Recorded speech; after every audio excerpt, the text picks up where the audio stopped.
En ce début de l'année 2026, je ne peux manquer de souhaiter une bonne et heureuse année à tous nos internautes.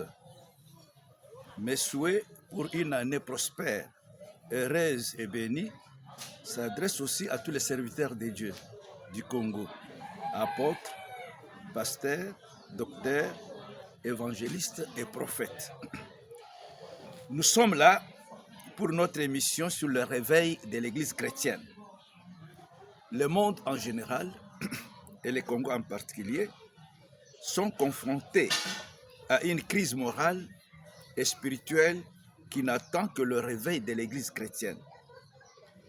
Nous avons commencé un sujet très capital qui concerne la mission de l'Église dans le monde. En résumé, nous pouvons dire que l'Église est là pour faire valoir la victoire de Christ et amener l'homme et le monde à la délivrance, c'est-à-dire délivrer l'homme et le monde de l'esclavage de Satan. Aujourd'hui, que nous allons nous appesantir un peu sur le but final de cette mission-là. Cette mission a un but, mais ce but est double.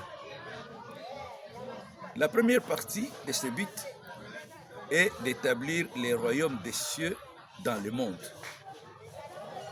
Je vais d'abord lire quelques écritures à propos.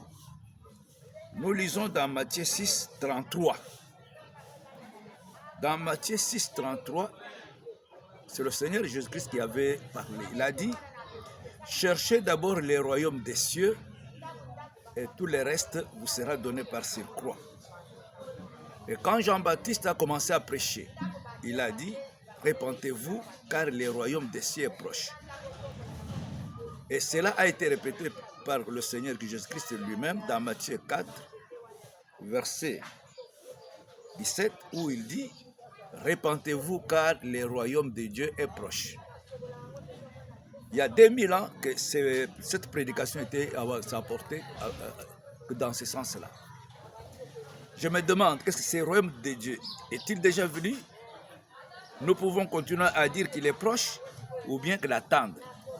Ça, ce sont les questions que je pose aux serviteurs de Dieu, à ceux qui se mettent devant la chair pour apporter la parole au peuple de Dieu.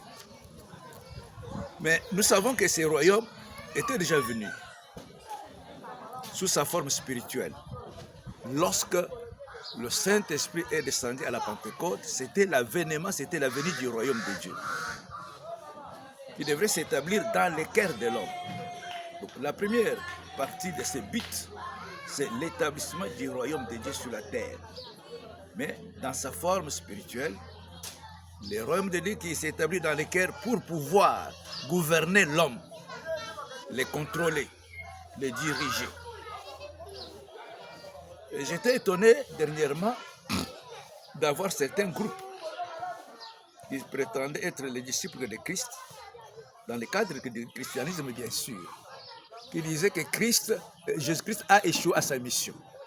Tout simplement parce qu'ils n'ont pas compris que le royaume de Dieu que Jésus prêchait, celui dont il parlait, le royaume de Dieu dont Jean-Baptiste parlait, était déjà venu.